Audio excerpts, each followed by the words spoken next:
My name is Jen Hamilton, and I am a labor and delivery nurse. I've been a nurse for 11 years. My career started in the emergency department, and then about 6 years ago, I switched over to labor and delivery. And right when COVID started, I started on TikTok. Eventually, I started sharing what I know about labor and delivery and kind of became like I've been dubbed the queen of context. So, like, if there's people on the internet who spread misinformation or maybe something that they just don't understand, I kind of give that context around why we do the things that we do, and also advocating for better maternal care. And I have a lot of buddies on the internet. So I have 3.2 million followers now. So I am a labor and delivery nurse, which means that where I work, I get to do several different things. On any given day, I could be one of three jobs. So the first would be labor and delivery nurse, like on the floor. So I would take care of up to 2 patients, caring for them during spontaneous labor, during inductions, and then also during their delivery in about an hour and a half-ish postpartum.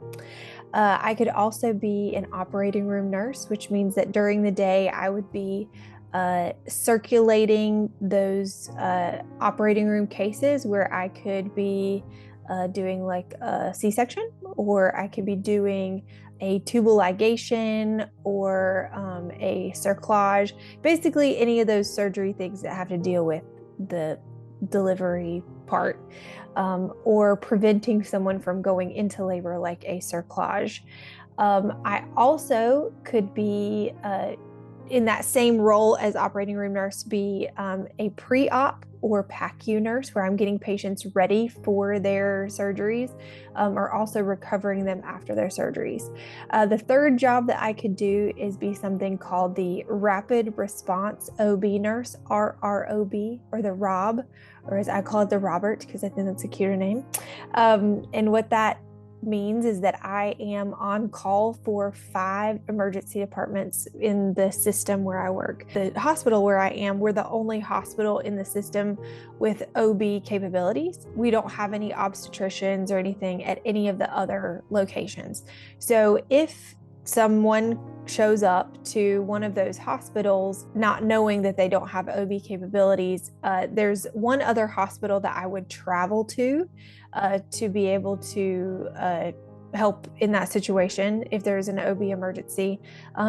And then I would also travel downstairs to our main emergency department if I was needed, or to any other department in our tower. But then all of the other emergency departments that I'm on call for, I can remotely assess the patient and help with the plan of care going forward, whether they can follow up with their OB doctor, or if they need to be transferred over to us.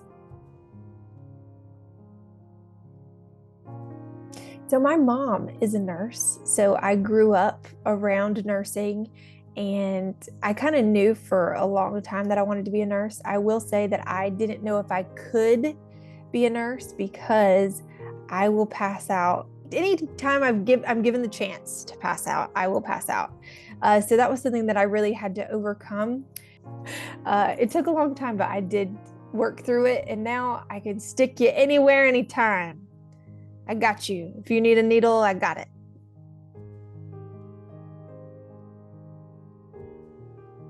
So you can have a 2-year or a 4-year degree. It does not change how you would care for your patient.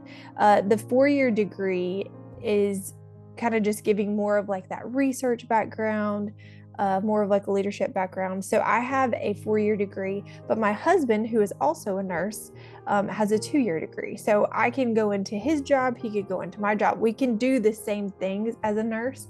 After I became a nurse, I also took a few extra tests to kind of solidify my spot as like an expert in the field. You can be board certified in your field. So I have a board certification in emergency nursing, and I also have a board certification in inpatient obstetrics.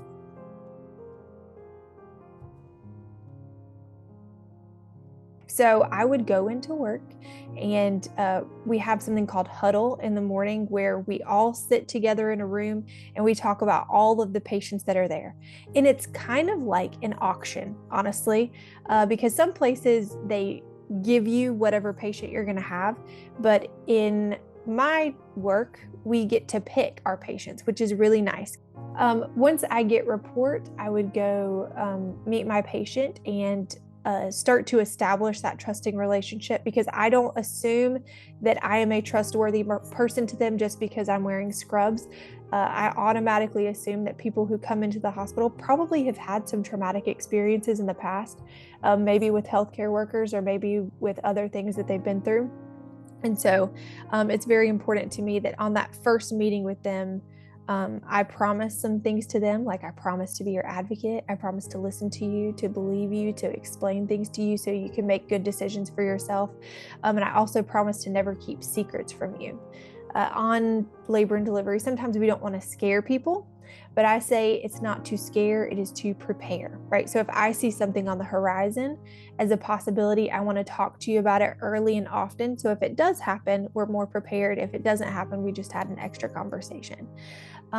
But throughout the day, I could be doing so many different things. I could be helping in a delivery, pushing with a patient. Sometimes we can push for hours, so that can be a pretty labor-intensive work day. I can be doing like baby vital signs or helping with breastfeeding. I can be helping with position changes, helping people get epidurals, helping to help them cope with their pain, because there's sometimes that people come in and really have no idea what to expect. So managing those expectations and how they're handling those things is very important.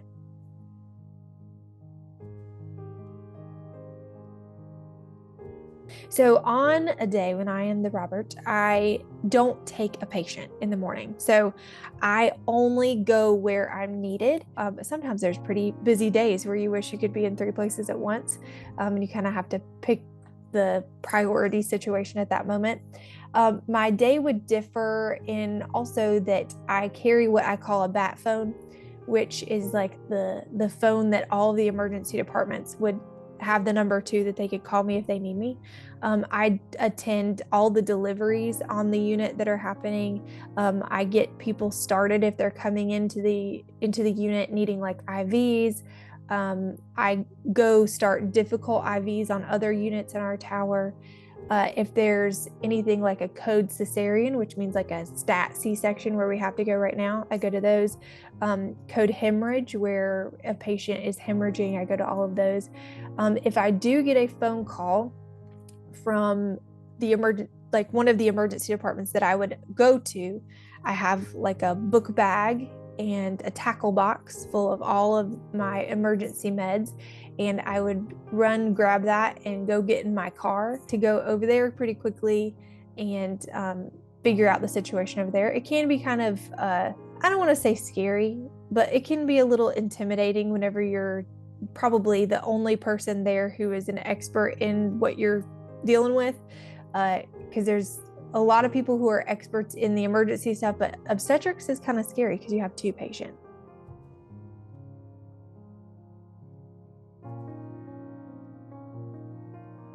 I'd say helping families through the loss of a baby is definitely the hardest thing that we go through as labor and delivery nurses, because it never gets easier. We just pour ourselves into the work that's needed to be done in order to give that family the word that's coming to my brain is best, but best for the situation kind of experience, because you can make a bad situation so much worse by not having compassion, not having empathy. And in the last couple of years, we've really devoted ourselves into finding out what's the best practices that we can have for creating memories for these families. So creating handprints and footprints and molds of the hands and the feet, hair clippings, and we make shadow boxes for the family so that they have something to take home.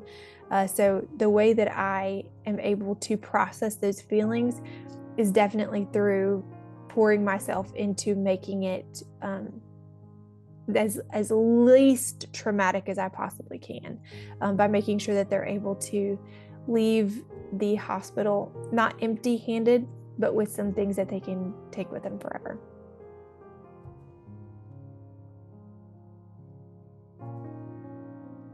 I love helping, like being with someone during the most important day of their life. Like, it never gets old having that, like feeling that joy of someone maybe who's really wanted this baby for so long, or maybe they've gone through a lot of losses to get here, and being in that moment in the room where their hopes and their dreams are finally realized is just so beautiful.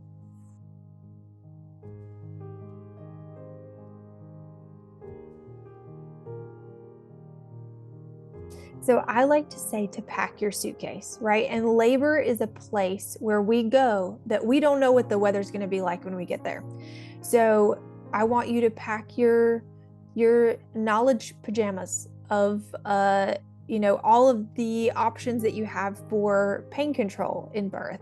I want you to know about things that maybe you don't want to deal with when you're in labor, but it's a possibility. So for someone who's wanting to go unmedicated, right? They're going to pack their epidural umbrella knowledge in their suitcase so that if they get to where they're going in labor and it is raining, which would mean I need an epidural, that we have that umbrella as a tool.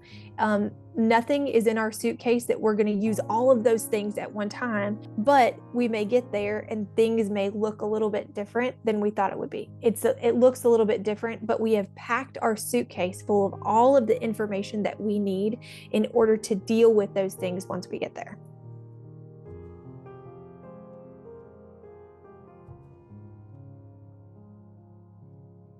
So if someone is thinking about being a labor and delivery nurse, they can follow kind of the track that I did, which was I knew in high school that I wanted to be a nurse. So I took a CNA course in high school, and that stands for Certified Nursing Assistant. And it kind of gets you exposed to healthcare. There are some high schools that offer that, but you can also do it outside of high school. And you can sit for a test and you can become a CNA to where you can be around healthcare. I went straight from high school where I got my CNA, and I went to a 4-year college where I applied to be in the nursing program and got in. So nursing programs can be very, very competitive depending on where you go. And I don't want people thinking that they have to go to a 4-year college in order to get a nursing degree. My husband graduated from a community college with a nursing degree. So you can be a nurse in 2 years. I did go to a 4-year college, and then from there, after nursing school, I applied to some places call it like a residency program, but basically there are hospital systems that have an educational path in place for new nurses, because sometimes it can be very, very difficult to get out of nursing school and straight into a specialty that you really haven't had that extra info about in college. So I highly recommend, if you're wanting to go straight into a specialty of nursing and not just a general, what we call med surg, which means medical surgical. It's kind of like the general adult patient. If you're not wanting to go into that right away, you can go straight into a specialty. I just highly recommend that you find a hospital that supports new nurses in having that like residency program where you have some basic foundations that are being laid.